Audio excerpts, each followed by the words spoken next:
감사합니다. 오늘 코로나19 속에서도 코로나19를 물리치게 해주셔서 정말 감사합니다. 새벽에도 언제나도 코로나19 안 걸리게 해주세요. 그리고 다른 어른들도 꿈속에서 코로나19는 안 걸리게 해주세요. 그리고 다른 어른들도 코로나19를 걸리면 안 돼요. 마스크를 꼭 착용하고 그 만족에 마스크를 꼭 착용하고 다니세요. 그리고 유치부 친구들도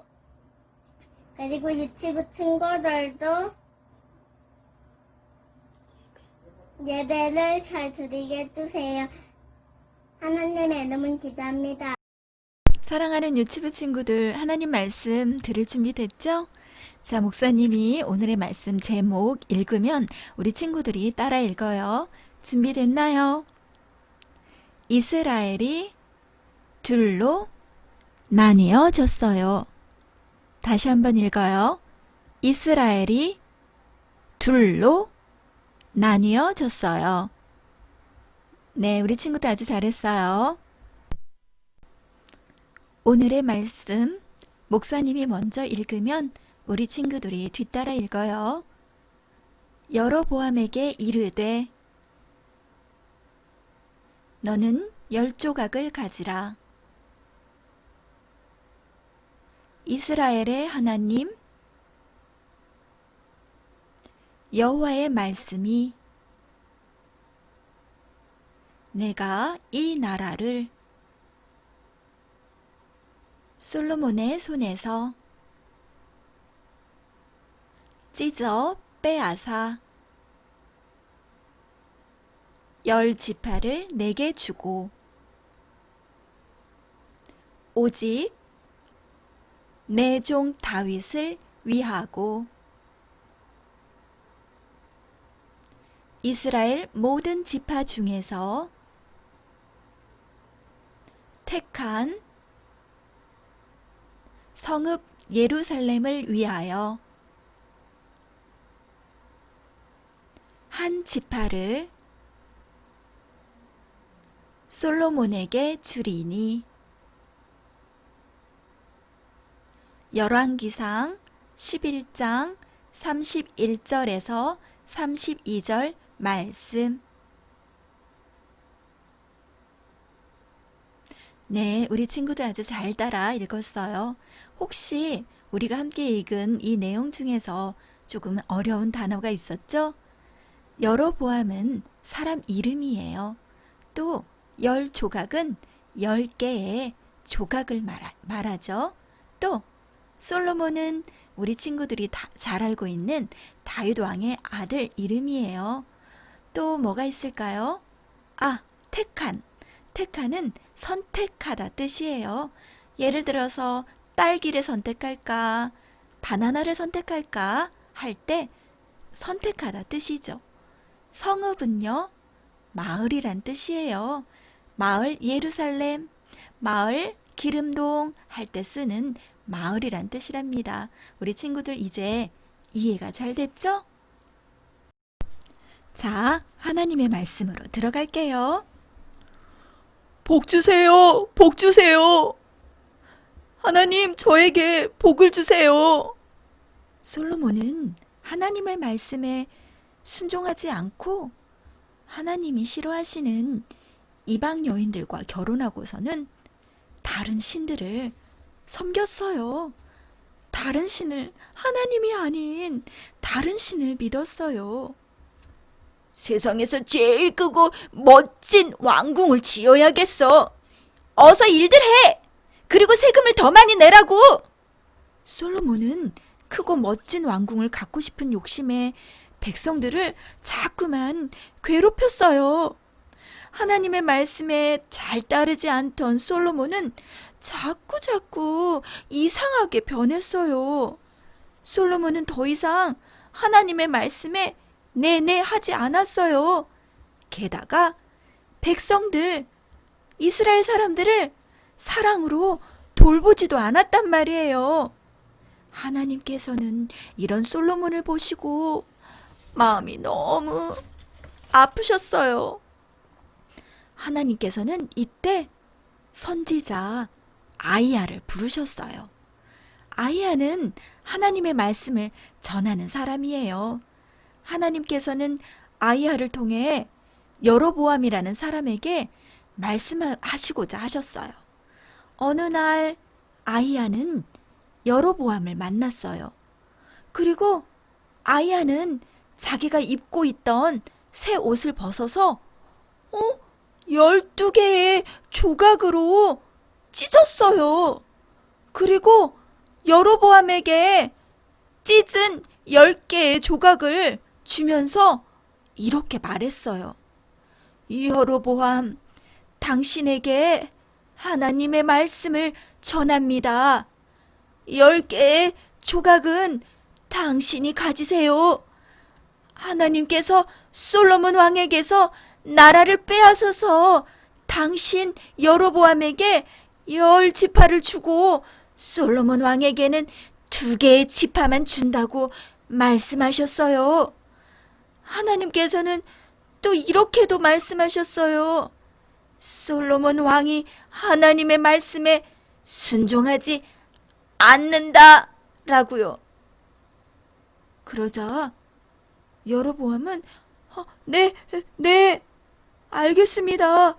하나님의 말씀이 그대로 이루어질 것을 믿어요. 네, 여로보암은 아이야 선지자가 전해주는 하나님의 말씀을 믿었어요.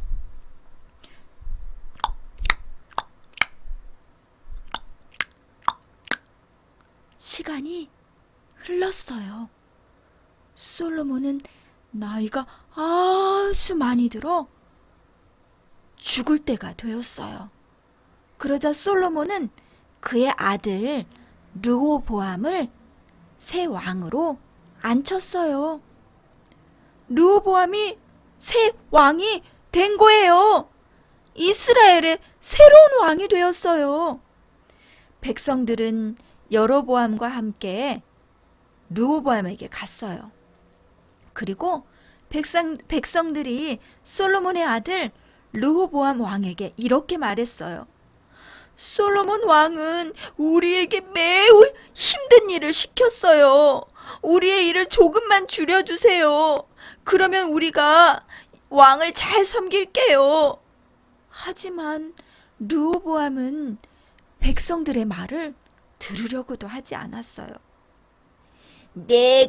나는 아버지보다 더 힘든 일을 너희한테 더 많이 시킬 거야. 내 말을 무조건 따라야 해. 내 명령을 무조건 따르라고. 부글부글 백성들은 이 말을 듣고 화가 났어요. 우리는 더 이상 왕을 섬기지 않겠어. 당신은 이제 우리의 왕이 아니에요. 많은 사람들이 르호보암을 떠났어요. 솔로몬 왕도 하나님을 떠나고 하나님의 말씀도 잊어버리고 하나님의 말씀도 따르지 않더니 그의 아들 르호보암도 하나님을 잘 따르지 않는 왕이었어요. 그래서 결국 많은 백성들은 르호보암 왕에게 실망하고 떠나버렸어요. 이렇게 르호보암을 떠난 사람들은 새로운 나라를 세웠어요. 그리고 여로보암을 왕으로 세웠어요. 만세! 만세! 여로보암 왕이시여 만만세! 그들은 여로보암을 새 왕으로 모셨어요. 원래 하나였던 이스라엘은 이렇게 남쪽과 북쪽으로 둘로 나뉘어져 버렸답니다. 정말 하나님이 아이야 선지자에게 했던 말씀대로 그대로 이루어진 거예요. 솔로몬은 하나님의 말씀에 순종하지 않았다고 했죠. 그래서 하나님께서는 하나님의 말씀대로 따르지 않는 솔로몬 때문에 원래 하나였던 이스라엘 땅을 또 이스라엘 백성들을 또 이스라엘 백성들의 마음을 두 개로 갈라지게 하셨어요. 너무나 마음이 아프죠. 우리나라도 남쪽과 북쪽으로 갈라지고 땅도 갈라지고 사람들의 마음도 갈라져서 오늘날까지 이렇게 둘로 살고 있답니다. 그러나 이스라엘은 이제 하나님 앞에 잘못했어요 하고 용서를 구하고 이제는 하나의 나라, 하나의 땅으로 살고 있답니다. 우리도 하나님의 말씀에 따라 그 말씀대로 순종하고 하나님 잘못했어요, 용서해 주세요 할 때 우리나라도 이스라엘처럼 하나의 나라, 하나의 땅, 하나의 마음으로 살 수 있을 거라고 목사님은 생각해요. 하나님께서는 하나님 말씀에 순종하는 것을 기뻐하세요. 우리도 하나의 마음으로 하나로 살 때 기쁘고 행복하잖아요. 서로 네 마음 내 마음 갈라져서 서로 싸우고 네가 오라 내가 오라 하는 거는 너무나 마음이 아파요. 우리 친구들 엄마 아빠 마음도 하나의 마음으로 당신 마음이 내 마음, 내 마음이 당신 마음, 우리는 하나의 마음, 우리의 마음은 또 하나님의 마음, 이렇게 하나의 마음으로 연합할 때 우리 가정도 행복하고 우리 친구들도 행복하겠죠? 맞아요. 우리 친구들도 엄마 아빠 말씀을 잘 따를 때 우리 온 가족이 행복하잖아요. 우리 친구들이 자꾸만 엄마 마음과 따로따로 아빠 마음과 따로따로 살면 가정이 행복할 수 없잖아요. 자, 우리 가정이 한 마음이 될 수 있는 방법은, 그 비결은 무엇이 있을까요? 자꾸 내 마음을 주장하고 싶고 내 생각이 더 옳은 것 같은데 상대방을 윽박질러서 내 생각에 맞추게 한다면 우리 가정이 한 마음 돼서 행복할 수 있을까요? 그건 어렵겠죠. 네. 그래서 비결이 있어요. 목사님이 가르쳐 줄게요. 바로 진리이신 하나님의 말씀에 엄마 마음도 맞추고 아빠 마음도 하나님의 말씀에 맞추고 또 우리 친구들의 생각과 마음도 하나님의 말씀에 맞추면요, 하나가 돼요. 그러면 그 진리의 말씀이 하나가 되어 가정을 평화롭게, 화평하게 하나로 만들어서 정말 행복한 가정으로 만들 수가 있답니다. 우리 친구들 정말 하나의 마음이 얼마나 중요한지 이제 알겠죠? 자, 우리 친구들 오늘부터 그 진리의 말씀이신 하나님의 말씀을 매일매일 꼬박꼬박 읽는 우리 친구들이 되었으면 좋겠어요. 할 수 있죠? 사랑의 하나님, 감사합니다. 오늘은 이스라엘이 둘로 나뉘어진 것을 알게 되었어요. 그것은 바로 솔로몬 왕과 그의 아들 르호보암 왕이 하나님의 말씀에서 떠나고 그 말씀에 내내하지 않는 교만함과 불순종으로 인한 것 때문이래요. 하나님, 가정에서도 엄마 아빠의 마음이 하나가 되지 못하면 갈라지게 되어 있어요. 나라도 국민의 마음이 하나가 되지 못하면 나라도 두 동강으로 갈라지게 되어 있어요. 우리나라도 옛날에 마음이 갈라져서 서로 싸우다가 남과 북으로 갈라져 있잖아요. 우리의 마음이 하나가 되는 것이 하나님께서도 기뻐하지만 사실은 우리에게 더 큰 복이랍니다. 그런데 우리의 생각은 다 달라요. 네 마음, 내 마음 다 따로따로 하나가 되기가 어려워요. 자꾸만 내 생각이 옳게 느껴져 강요하고 싶고 설득하고 싶어지게 돼요. 그런데 하나의 비결이 있대요. 그것은 바로 진리이신 하나님의 말씀에 네 마음 내 마음을 다 맞추게 되면 내 마음 네 마음이 하나님의 마음으로 하나가 되어 기쁘고 행복한 가정, 또 기쁘고 행복한 우리나라가 될 수 있대요. 하나님, 우리 모두가 하나님의 마음으로 돌아오게 해주세요. 그래서 우리의 마음이 전부 하나님의 마음으로, 사랑의 마음으로, 평화의 마음으로 하나가 되어서 정말로 우리 가정 모두가 행복하고 우리나라도 행복하게 해주세요. 예수님 이름으로 감사기도 드립니다. 아멘.